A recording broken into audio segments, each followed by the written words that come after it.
The broadcast is now starting. All attendees are in listen-only mode.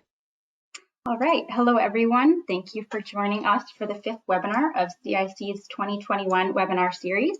My name is Danielle Morrison. I'm a policy analyst here at CIAC, and I will be facilitating this session. In this webinar, we will be exploring the history and evolution of responsible care culture. Founded in Canada in 1985, this chemistry ESG is now practiced in 73 countries and by 96 of the 100 largest chemical producers in the world. There is certainly lots of knowledge to be shared about this program, and we will cover as much as we can in this webinar. Before we begin, I'd like to acknowledge that the CIAC offices located in Ottawa are on the unceded, unsurrendered territory of the Anishinaabe Algonquin Nation. The Algonquin peoples have lived on this land since time immemorial. We are grateful to have the opportunity to be present in this territory, and as this is a virtual event and we have participants from many places across Canada and even North America, we invite you to pause and acknowledge the traditional land where you are located. If you wish, please feel free to share where you're joining us from in the chat as we go through our opening remarks. So today we are joined by Bob Masterson, who will answer a number of important questions about responsible care, including what is responsible care, how did it come about, and what does it mean to CIAC members and staff. Bob has been with CIAC for over 10 years, both as a Vice President of Responsible Care and now as President and CEO of the association. As CIAC President, Bob is the public face of the Canadian chemistry industry's public policy activities and the industry's profound responsible care commitment to do the right thing and be seen to do the right thing. We are very happy to have Bob with us for this session and look forward to learning from his years of experience with responsible care. I know I'm personally really looking forward to this one because every time I listen to Bob talk about responsible care, I learn something new, and I've already been with the association for almost 2.5 years now. So a few things to note before we get started, which you should have also seen through the welcome message. You have all been placed on mute for the duration of the webinar. However, if at any point you have questions, please feel free to use the question function, and there will be an opportunity at the end for a Q&A session. The webinar will also be recorded and will be made available afterwards through our YouTube account, so look out for an email from me this week with that information. So now I'd like to pass it over to Bob to begin the webinar. Thank you. Great. Well, thank you, Danielle. Pleasure to be with all of you, and we really appreciate you taking the time. I guess for those of you that like the Marvel movie series, you could call this an origin story. This is the origin story for responsible care. And I'm very fortunate to be able to share this with you. When I joined the association as VP Responsible Care in 2010, there was just a short window left where many of the key people like Jean Belanger and Brian Walsall and others in the industry that were around in the 1980s at the time responsible care started, they were just coming to the end of their career. And they shared with me so many stories about how responsible care started and what it meant to the industry. And I was very privileged to learn that, and it's a great opportunity. I'd like to share it with the staff whenever I can, but for those of you that are working in responsible care and in the industry today, it's a great opportunity to share it with you. As Danielle did mention, responsible care is a really profound commitment on behalf of the industry and especially the members of CIAC. Whenever we go anywhere in the world and interact with our other colleagues in the International Council of Chemical Associations, CIAC is always seen to be in a leadership capacity for responsible care, not just because of the origination of responsible care, but the transition that it's been through in the decades since. And so we are seen as leaders, and we encourage our companies to continue to push the envelope and take on new challenges. I think the last thing I'd say is, it's not just about what the member companies do through responsible care, but your association as well. We accept the commitment, we accept the challenge of responsible care, and our values as your association are the responsible care ethic and principles, and we strive to operate in a manner that's consistent with those responsible care expectations. And so we were very pleased this year to be recognized as one of Canada's best places to work. And the key reason for that is not because of me or anybody else on the team, but it's because we've agreed that we will conduct our own activities in a manner consistent with responsible care values. So we have about 45 minutes or so today. Here's some questions we're going to talk about. You know, this is about a cultural transformation. Here's the punchline. The industry has transformed its culture, absolutely, and it's continuing to transform it today. But if you're going to talk about transforming a culture, I guess we better have a shared understanding of what a culture is. We better understand where the culture came from, what are the tangible elements of that culture, how it's changed, whether the change is working for us, and what do we need to do to sustain that momentum and that cultural change. Danielle?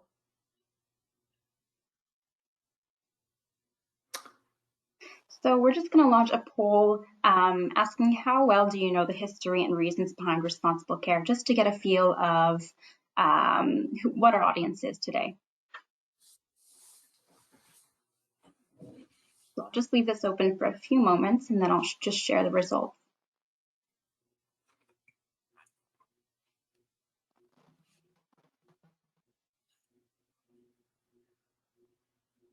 All right, I'll leave 5 more seconds. Okay, let's see who's in our audience. So okay, you should all hopefully see that we have 4% experts, so that's great. Lots of experts. We have some experts, but not a huge proportion there. Most are in the intermediate category, and we have also some new people who are just beginners to responsible care. So welcome to all of you from various levels of expertise. Great. Thanks, Danielle. Go ahead to the next slide. So that's great background. Some of this then will be familiar to some of you. And by all means, I'm certainly no true expert. I'd be somewhere in the intermediate category. So feel free to add comments and chats. You know, but here's the question: why responsible care? Why did this industry start this thing? And there's so few comparable examples today. Like what was done is really unique. And the question is, well, why? What was going on at the time in the late 70s and early 80s? And there was two things were happening. The industry was happening and in ways that were not very positive, in a lot of ways that were quite negative. Of course, we had the Mississauga train derailment, the chlorine leak that caused Mississauga to evacuate in the middle of the night, a cold night. And at that time was the largest evacuation of people outside of a war event. We had, of course, the terrible tragedy of Bhopal, India in the late stages before responsible care came along, but in late 1984, thousands of people killed and tens of thousands of people maimed for life due to a chemical facility incident. But there's lots of other stuff going on too, and some of it very close to home. You had concerns over our products. You had other facility disasters, Bhopal being only one. Nearby, we had Hooker Chemicals and the Love Canal contaminated sites at Niagara Falls, which was in the news every day. We had a release into the St. Clair River in the Sarnia area, again in the news, the so-called blob. Then you have things like, and I remember myself, I say this to people all the time, I remember watching the hockey games Saturday night when I was a kid, Hockey Night in Canada. Of course, we didn't have many channels, so a lot of people watched hockey. And here you were, and the commercials came on, and you got your usual commercials for your food and beer, Molson's, of course, and Labatt. But then you also had the Poison Center, and telling you as a parent what you needed to do if your kids got into the cleaning products that were around the house, and they could poison themselves, and what do you need to do to keep your kids safe, and where you need to take them. And so you can imagine how people felt about the chemistry industry if their number one worry on a Saturday night is that their kids could get into regular cleaning products that they just need around the house. So there's lots of things going on, and the industry had a terrible safety record. And along with all those internal factors to the industry of its own making, you also had many citizens across the whole planet waking up to an environmental ethos that here we are 4 decades, 5 decades later, has only strengthened over time. So there were some pretty powerful internal and external forces that were hammering against the industry in the late 70s and early 80s. And you can't imagine where we are today without taking stock of that. And I'm sure people 20 years from now will be thinking about where we are in 2020 and how that influenced where the industry ends up in 2040. Go ahead, Danielle. So This is interesting. At that time, our industry and Environment Canada, many of the trade associations across Canada participated in regular quarterly public polling that was done through Dr. Bob Slater, then the ADM at Environment Canada, and they polled what are the public's attitudes towards the various industries, mining, chemistry, tobacco, nuclear. And it was a real wake-up call for our industry to find that we were third worst on the list. Of all the industries in Canada, we had the worst public perception, save the nuclear and the tobacco industry. And the polling at that time was done by Decima, Alan Gregg, who's now with Earnscliffe, but at the time was a predominant public pollster on the news again almost every day. And so he did some more in-depth work, and he came back to Jean Belanger and the industry at that time in the early 1980s. He said, you know, I got bad news for you. It's bad. It's bad. It's worse than you think. And when they say you're next to the nuclear and the tobacco industry, what they're telling you is you're not wanted anymore. Finish up your business, pack your bags, and get out of Canada. There's no room for you here anymore. They don't want more of you. In short, it's not a case of a couple bad apples in the barrel, but as far as the public's concerned, this quote was, the whole barrel's rotten. And so that was a very sobering piece of information, and you can still find those quotes in some of the histories of responsible care. But if you speak to Jean Belanger, that meeting to the board of directors where Alan Gregg said, nice to be at home for COVID, with that meeting with Alan Gregg was foundational in the industry's transition and transformation. Go ahead, Danielle. We'll hope the dog stops barking. So, you know, the industry did wake up and said, you know, that's not who we are. We didn't wake up in the morning to injure workers and to harm our workers and to contaminate the environment. That's not who we are. We're good people. We're trying to do the right thing. How did it go so wrong? What's happening here? And what the industry dedicated itself to when it started the journey of responsible care was to changing its culture. And usually if I'm in a group setting with this, I like to ask people when we're face to face, well, how do you define culture? What do you think culture is? And the typical answers are around, well, it's, you know, how we dress and, you know, the foods we eat and those types of things. But the definition I always come back to that makes the most sense for me when we talk about responsible care is this idea is our culture is something deeper than that, and I'll talk about it in a minute, but it's what we do and how we behave when no one's looking. When the regulator's not looking over your shoulder, right? When the public's not looking over your shoulder, how do you truly behave? Because that will describe and define what your culture is. Go ahead, Danielle.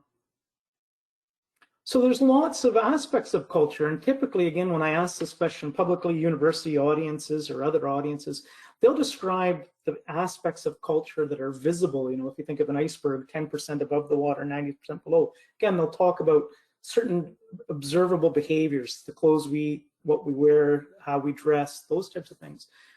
Yes, definitely those are elements of culture, but what's also important and even more important is the 90% of the iceberg below the waterline, the thing that's not visible. Well, what do you believe in? What are the values that guide you and that help you make decisions? What perceptions and assumptions do you hold, and what attitudes do you bring to your activities and your decision making? Those are very, very important aspects of culture, but they're often hidden. You don't see them. And they can be harder to change. But they're really the things when you come back to that question, how do you behave when no one's looking? Well, yeah, you might put on clothes and be visible about that, but it's what do you believe in? What are your values? That's going to define how you behave when nobody's looking. Go ahead. So we'll be launching another poll, and this one is, how do you think Canadians perceive the chemistry industry before responsible care? You'll see that there are 5 options here, so that was our limit, but feel free to pick whichever ones speak to you, and you can pick more than one. I'll just leave it open for another 10 seconds. Maybe I'll give you 15 just to ponder about it.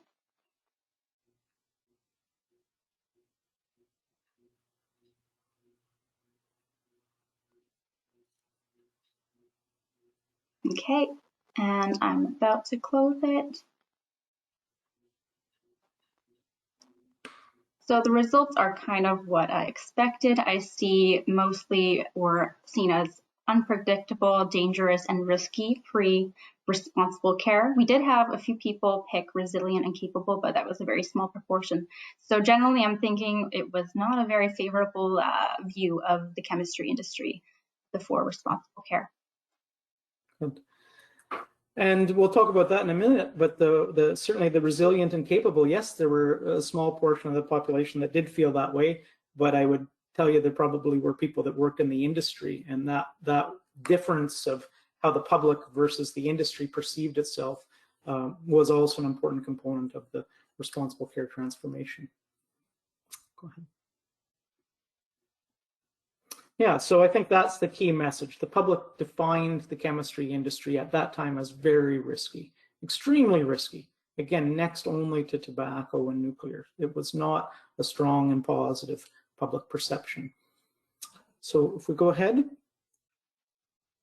So this is really the shift that was trying to take place when we talked about, how do we change culture? What is culture?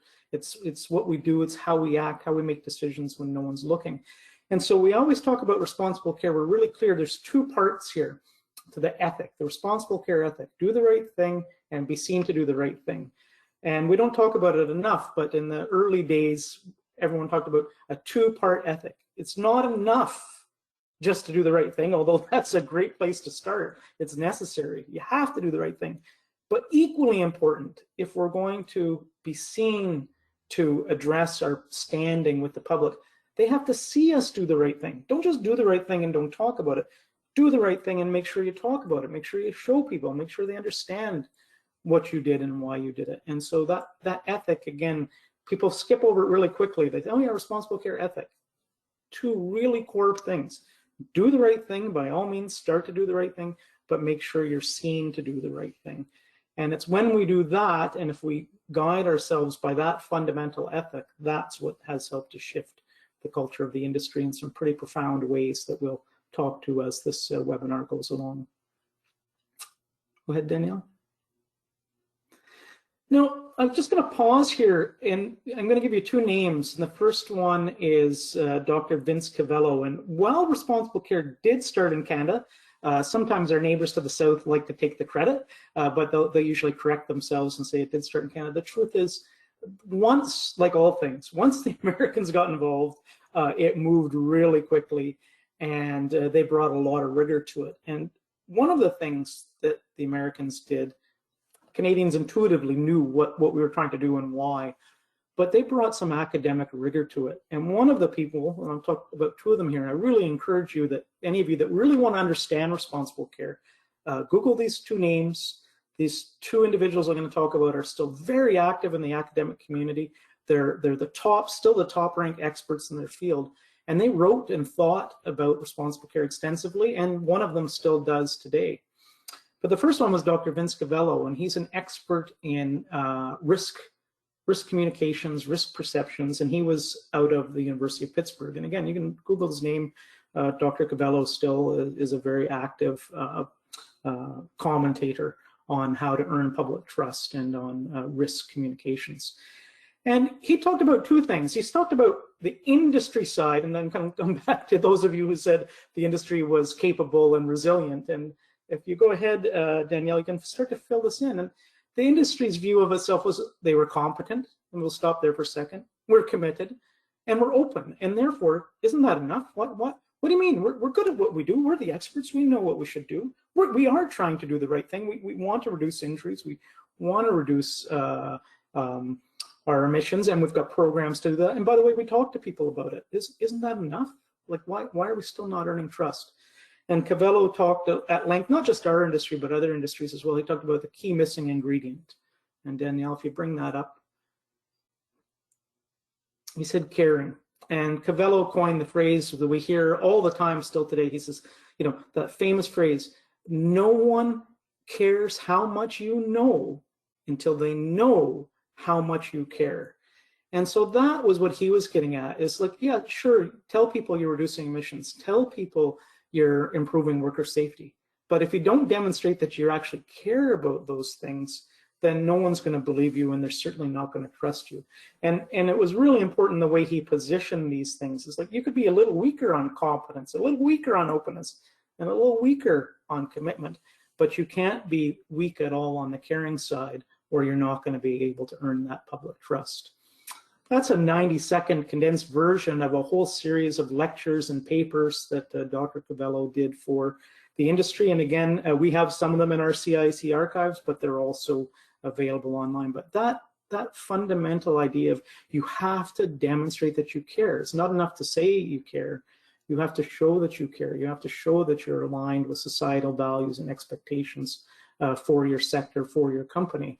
That's how you're going to earn public trust. So that idea when someone comes in and says, I've got a problem because of your emissions, and the old way was, yeah, we know all about that. We're taking care of that. We've got this going on over here and over here. Did you stop and acknowledge, oh, yes, you know, we have been having an impact on the community. It's an unintended impact. It's an unwelcome impact, and we're going to be setting that right. You know, acknowledging the concerns coming from the stakeholders, whether they're workers, communities, or local governments or other governments. Where are those concerns coming from? And are you responsive in acknowledging those, or are you just moving on to the problem solving? Anybody that has trouble with that, you might think about if any of you have been involved in family counseling at all. Is it's the same message, right? Some of us, especially men, we like to problem solve. And the family counselors will always tell you, you better start by demonstrating you're aware of why your partner or your family is concerned about the issue, and show that you care too, and then talk about how you're going to solve it. Because if you jump into problem solving, you're not generating any caring and support and understanding. Go ahead, Danielle. So the second person was also really influential, and he talked to the industry about risk. And again, there was this dichotomy, if you will, between how industry perceived risk and how the public received it. And if we think of how industry, any of us that have studied sciences, engineers, scientists, mathematicians, there's a definition for risk. Pretty simple. Risk is the hazard times the probability. What's the likelihood that something could happen?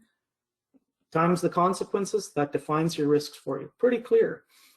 And the person I'm going to introduce next said, yeah, it's clear, but it's completely wrong when it comes to the public, because the public looks at it as a three-part equation. Yes, it's hazard. Yes, it's probability.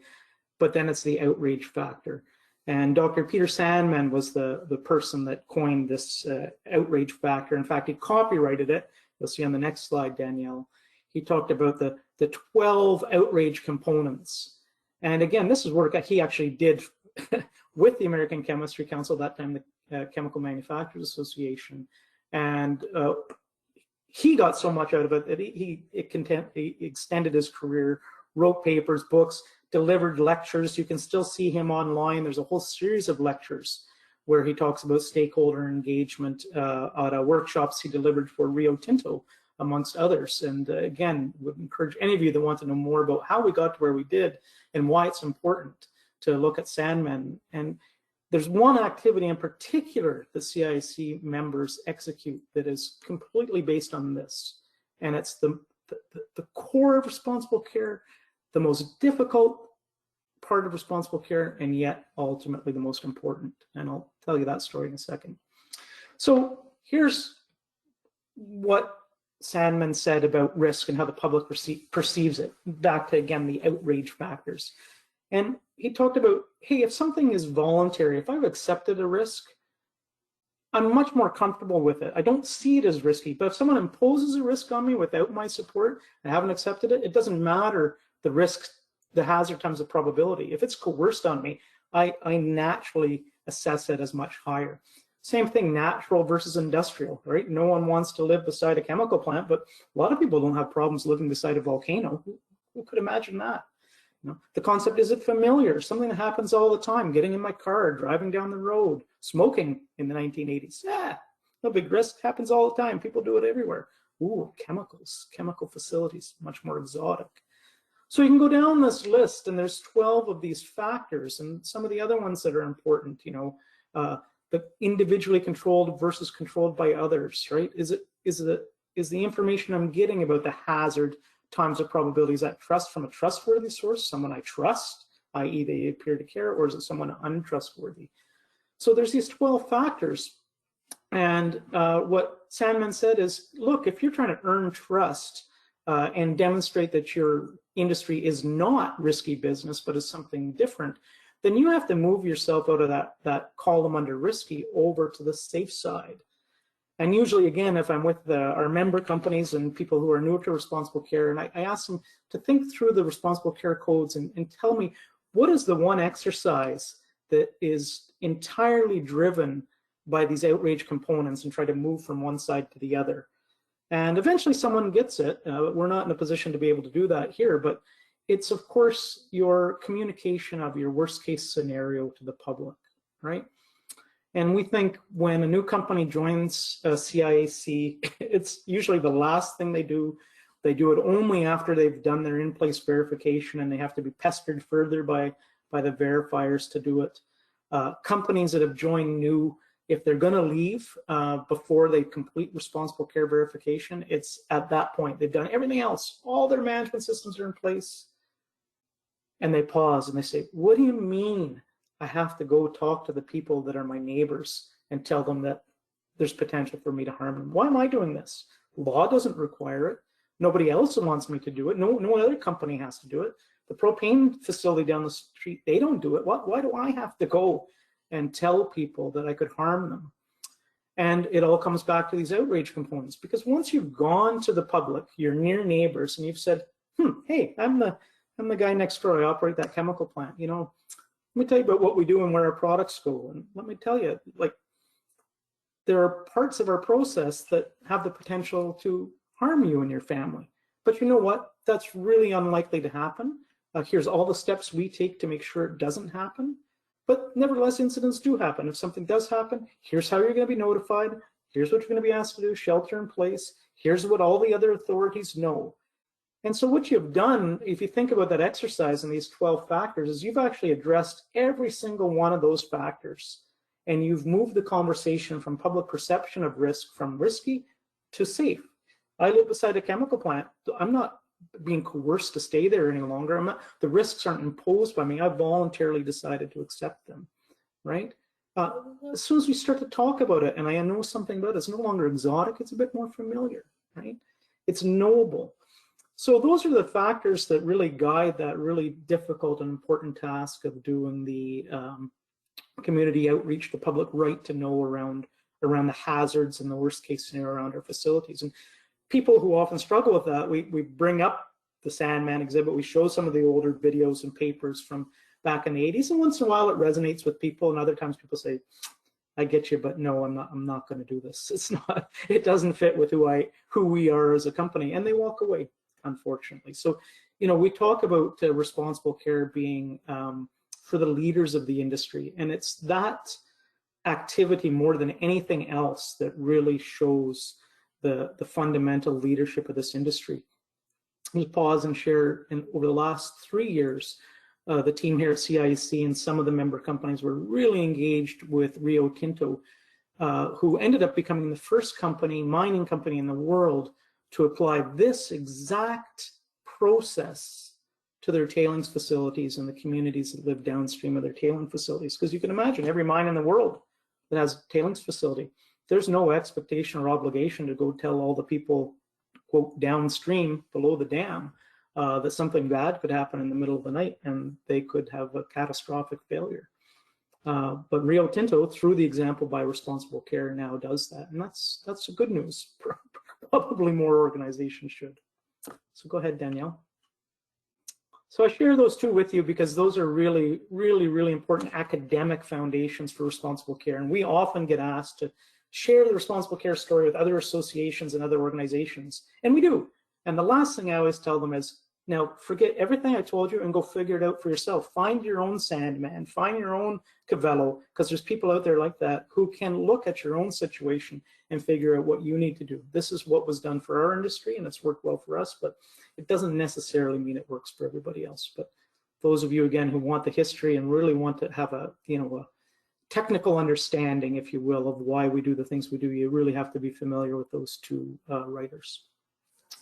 So what did we change and how did things change to earn that trust? And I use this S as a substitute because, of course, responsible care has been through its own transformation. Not only did it transform the industry, but it's evolved and transformed itself over time. So if you think of the period from 1984 to 2009, responsible care was largely safety focused, worker safety, environmental safety, community safety, but safety in and around the plant gate. And then, of course, responsible care is supposed to align with public expectations for the industry, societal expectations. Well, societal expectations in Canada evolved over time. No longer good enough to talk about just what's inside and around the plant gate. Now it's like, well, wait a minute, what about the products across the whole value chain? What about sustainability? What about how the products are made, right? What about their climate footprint? What about their resource footprint?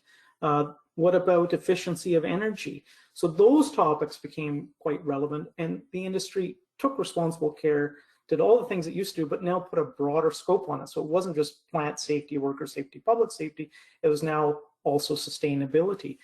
And now we're into another era, of course, and we've seen two examples in the last few years, 3 years, where responsible care is transforming again to align with societal expectations.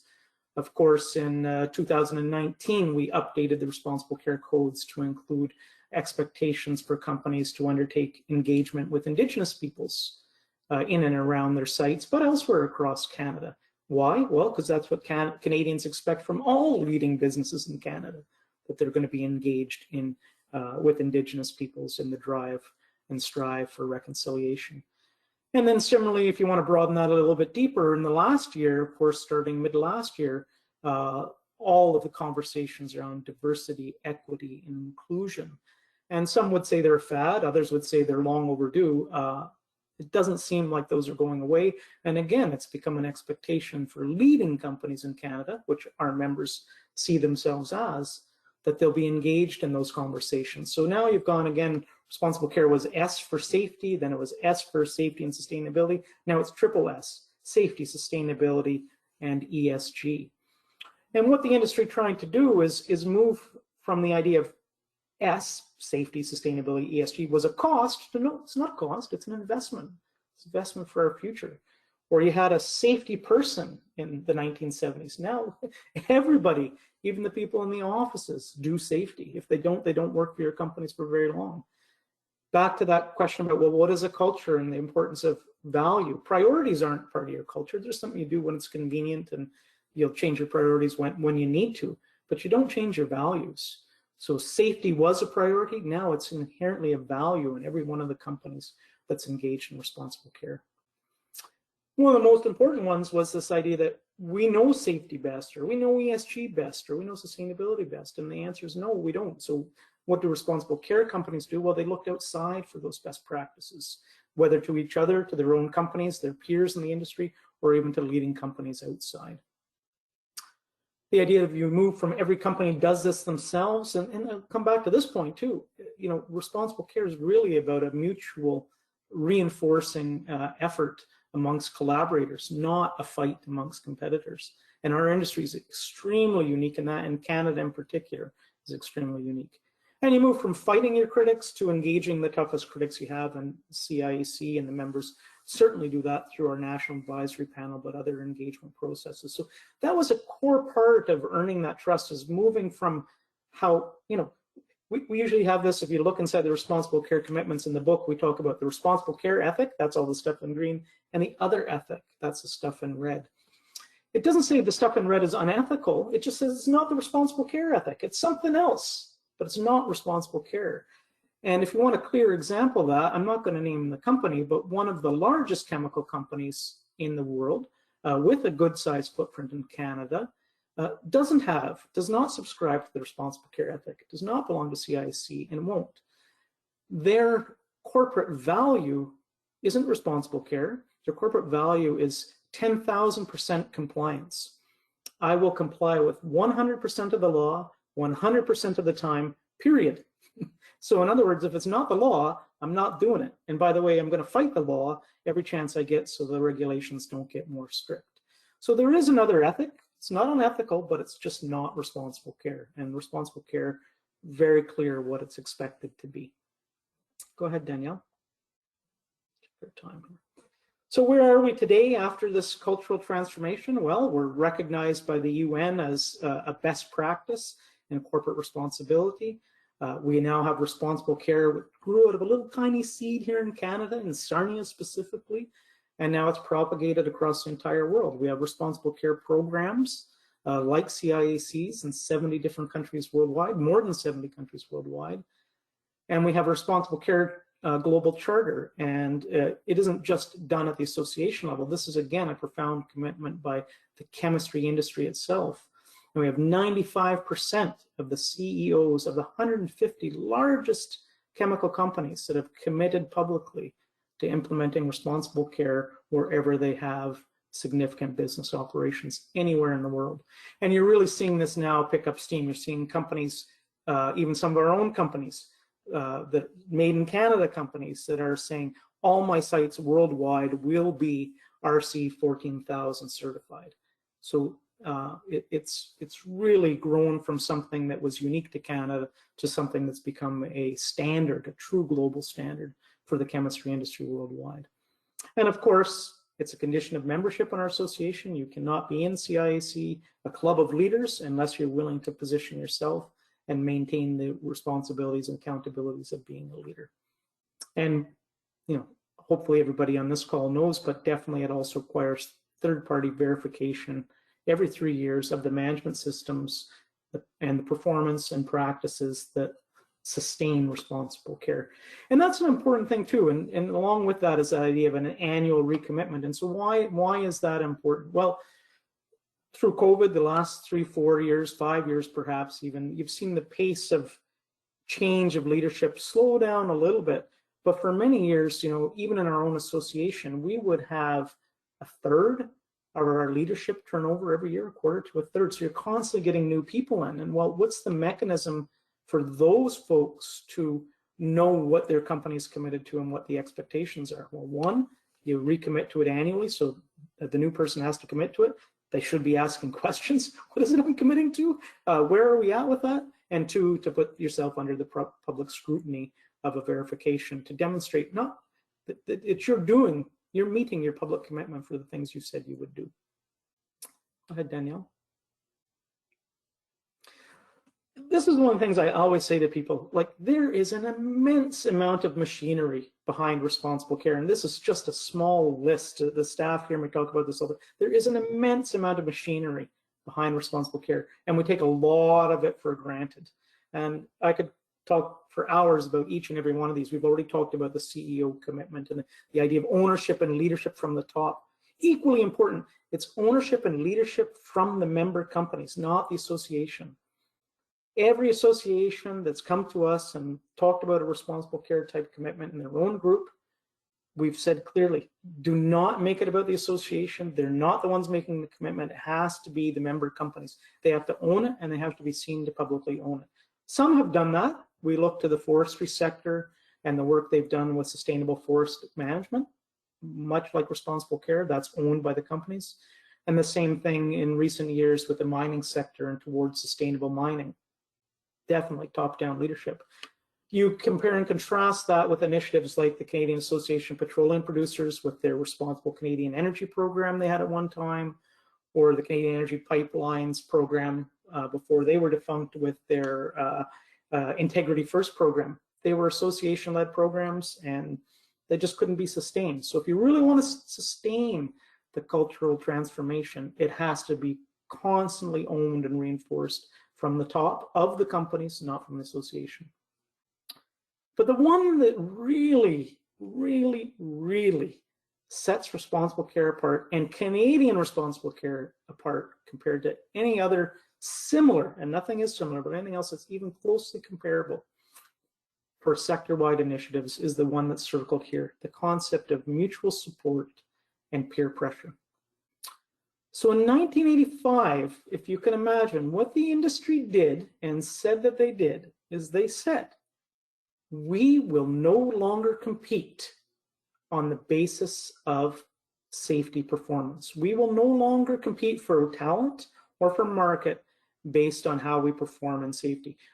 Anything that we're doing, we will share with our peers. If it's worked well, we'll let our peers know. If it didn't work well, if we've got problems, we're going to let our peers know. We're going to support each other on this industry. So my predecessor, Brian Wassell, used to talk in the language of the day, he used to talk about responsible care as the brotherhood of free consultants.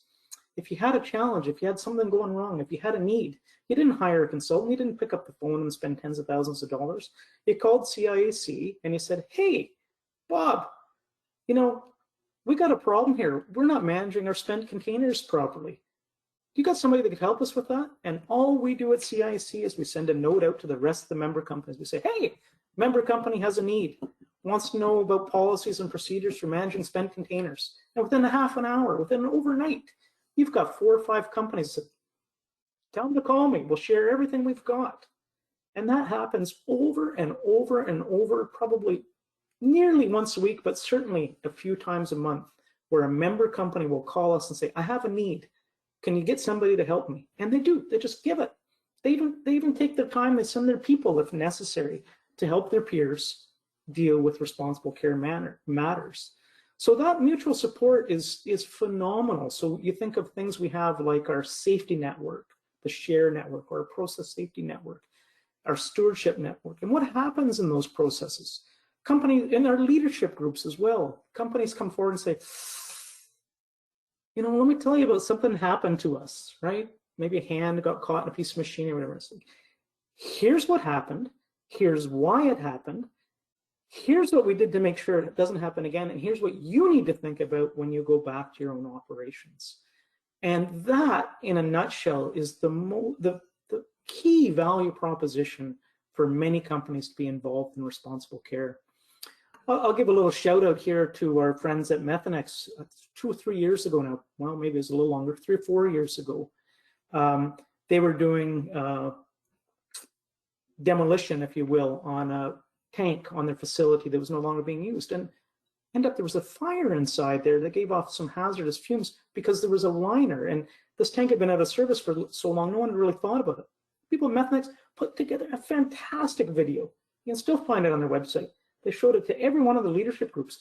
Every single CIAC member company went back and said, does that apply to my operations? What's my procedure? What's my change management process to make sure I don't end up in that same situation, because now I know about it. So that mutual support of sharing best practices, lessons learned, drives value all the time. Dow is another one. The site leader a few years ago, 5, 6 years ago at their Fort Saskatchewan site, put a lot of emphasis to eliminate winter slips, trips, and falls, and had remarkable results. Came before the members, said, here's what we did. Here's the studies we did. Here's the policies we put in place. Here's the procedures. Here's the results. It's all yours. Take it. Use it. Today, almost every single one of our member companies has a Dow-inspired winter footwear policy and program. Why? Because it was shared and it was free. That's the one side. We talk about these 2 things, though.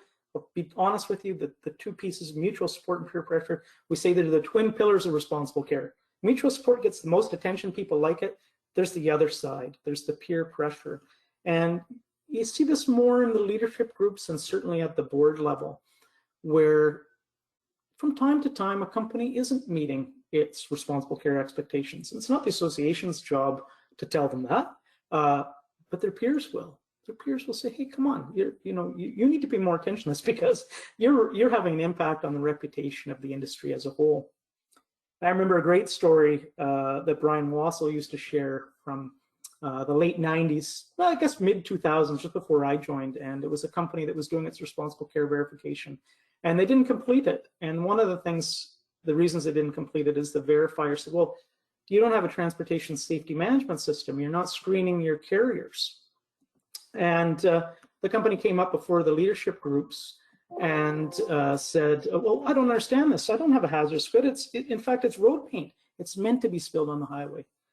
I believe it was Larry Mazzaro, then with National Silicates, that said in front of this individual, and the rest of his peers, goes, well, hang on a second. You don't have a transportation safety management system. So that carrier that you didn't screen just left your site and ran over a family of 4 in a Volkswagen Beetle. Do you think they care if you're carrying a hazardous good or not? They're dead. What's your responsibility? And the individual sat down, and 2 weeks later, Larry and his team were on their site talking to them about what a good responsible care safety management system looks like. So those two pieces, the willingness to share with each other, to help each other get better, to not compete in the basis of responsible care elements, and the peer pressure are really what distinguishes this program. Go ahead, Danielle. We're almost wrapped up here. So the last thing I'd say is, there's a lot of other things. Like, geez, the one day I might have my jacket packed to go to Toronto at the airport in a bit. But there's other things, if you think about, well, how does society, we have all kinds of different cultures, how do those get reinforced? Well, you start with recognizable symbols. And of course, we have the hands and the molecules, the recognized symbol of responsible care. And many of us wear a pin proudly every day. We reinforce responsible care when we identify with these symbols. The beliefs and the attitudes we've already talked about, the language, the descriptors, right? The things we use to describe responsible care, the codified rules and norms, our codes of practice, right? These are codified rules and norms of how we would behave. That's what reinforces a culture. Every culture has identified and accepted leaders, and ours is the same. We clearly identify our board directors, but every other executive contact for our industry as a identified and accepted leader to reinforce responsible care. We have the rituals. We hand over the diploma when you've got your new verification. You get your flag. We have the ceremony. We have our awards. We recognize the good behaviors, right? That's responsible care. The reinforcing pieces, the requirement to do the verification, etc. The compliance, conformance, and discipline. We do. It rarely gets exercised, but we have a place. We have a process for those that don't live up to the commitments they made. There is a process to help them along the continuum of conformance, but ultimately, to tell them they have to leave if they don't meet the expectations. It is a club of leaders.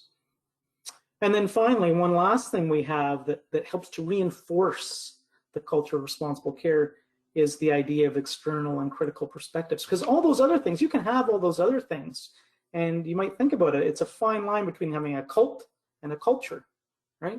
What's the difference between a cult and what we're trying to do with responsible care? It can be a bit cult-like, but it's that willingness to open yourself to external and critical perspectives and to take those into account that really reinforces the culture and keeps it from becoming an isolated cult itself. So not going at length at these, but every one of these things is thought about intentionally. And when I talk about responsible care having a lot of machinery to support it, a lot of the machinery is to be this reinforcing mechanisms of this cultural journey that we're on, cultural transformation journey. Go ahead, Danielle. So is it working? Well, we would say yes, and you've got a number of numbers here in terms of how our safety performance in particular has improved. We know now we've gone from one of the least safe industrial sectors in Canada to the safest industrial sector. In every province we operate in, we have the best safety record of any industry that's there. So we know we're working well and we are doing the right things. Tell you another story again, back to that bridge, the origin story and having the opportunity to be engaged with responsible care just at the time that early pioneers were leaving the industry. And I used to get invited a lot to go to with Brian Wassel, with Jean Belanger and Richard and others. And you'd go to sites and you'd be there for an open house or something or some event, and there would be a retirement celebration of somebody that was leaving. And it was interesting to talk to them about responsible care because they'd always ask me, so what does it mean to you? And they'd say, let me tell you, Bob, in the 1980s, when I worked in this industry, I never told anybody about it. I didn't talk to my family about it. I didn't talk to my buddies at the hockey rink about it. If I went to the mall, I sure as hell didn't talk about it. Today, I'm proud to say that I work for the chemistry industry, and I'm proud to talk about all the progress we've made and the good things that have been done. So you see that as it's intangible. How do you quantify that? You can't put a number to it, but that change of attitude from the people that worked in the industry from being really discouraged by it and not really wanting to be associated with it to now be ambassadors for the industry. Responsible care has allowed them to do that. Certainly the communities we operate in, there's always ongoing challenges, but if I look at communities like Varennes and Bécancour and large parts of the Sarnia community, you look at the Fort Saskatchewan or even North Vancouver, you do have community and public trust in those areas, and it was not there by any stretch in the 1980s. And regulators, yes, we are known. We do regular surveys on behalf of the association with decision makers in Ottawa and in the key provinces, and they tell us, we like working with you people. You're honest, you're straightforward, you bring us the right details, and you're solutions oriented. You don't come in here and tell us why we're wrong. You come and tell us what you can do to help solve the problems. And so, again, difficult things to quantify and put a number on, but those intangibles of community trust, public trust, regulatory trust are real identifiable outcomes for the chemistry industry from responsible care. Go ahead. And, then you ask the question, well, what have you done for me lately, responsible care? And you look at COVID-19 and the experience we've had over the last 19 months. And the industry has proven to itself and to government and other stakeholders it is responsible and resilient. No industry stepped forward as quickly and as often as this industry to retool plants and processes to produce the personal protective equipment and associated disinfectants and other equipment that the industry needed. The industry stepped forward in areas of vaccination, whether at community halls or at their own sites. The industry was always there to help, not just with their own operations and what needed to be done, but with the community as a whole. And the industry proved again it was very resilient. My short time with this industry, over the last 10 years, we've been through 2 crises. And if you go back just 20 years, there's been 3, 4 fundamental crises that the industry has had to go through, whether 9/11, the financial meltdown, and now COVID. And every one, the industry has stayed strongly resilient. It hasn't had to lay off people. It hasn't closed facilities. Some have done better than others, but it's been truly resilient. And this is the kind of industry that Canadians and the Canadian government should want to see more of, ones that are here for the good times and the difficult times, ones that are responsive to societal expectations and constantly try to transform to achieve those. And that's what responsible care has allowed the industry to do. So I just pause and offer one last thought. Again, we've been through 3 major transformations up till now, and there's 2 more that are just getting started. And that, of course, is the transformation to net carbon zero for the chemistry sector and the economy at large, and the transformation to a circular economy for plastics. If it was any other industry, I would be highly skeptical of its ability to rise to the challenge of those 2 earth-shattering major transformations that will leave this industry looking like, in 20 years, nothing like what it is today. But given the history and given the foundation that responsible care provides, I have to say I have a lot of confidence. I speak all the time with confidence that this industry will be able to manage those transformations and, in fact, lead the way. And we're already seeing that with recent announcements from companies like Dow, Shell today pledging to turn its entire Scotford site into net carbon zero through carbon capture and solar energies. I mean, this is a major transformation that has to take place. Society's demanding it, governments are regulating it, and the industry's not fighting it. It's saying, yeah, we can do this, let's get it done. And again, I would say that attitude and that ability to succeed with these major transformations, don't think it would have been true if the pioneers hadn't been brave enough to go down the road of responsible care in the early 1980s. So you all have your own challenges to face in the decades to come for sure, but know that you've got a good foundation, you've got a history of success, and if you follow the same basic principles and platform, every confidence that this industry will succeed with those transformations as well. So thanks for the opportunity to share that story with you as best I could in this short amount of time.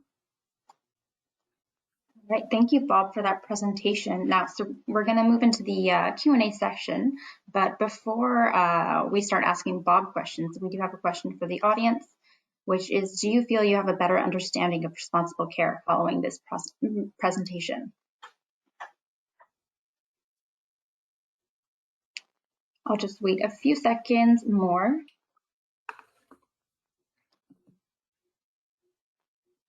Five seconds.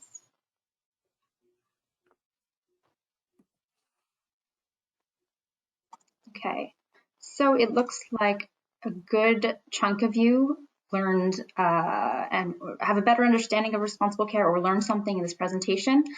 We have 2% no, 2% unsure. So if you do want to learn more or get more insight, we will be releasing this recording, and you can also contact any member of the responsible care team to learn more.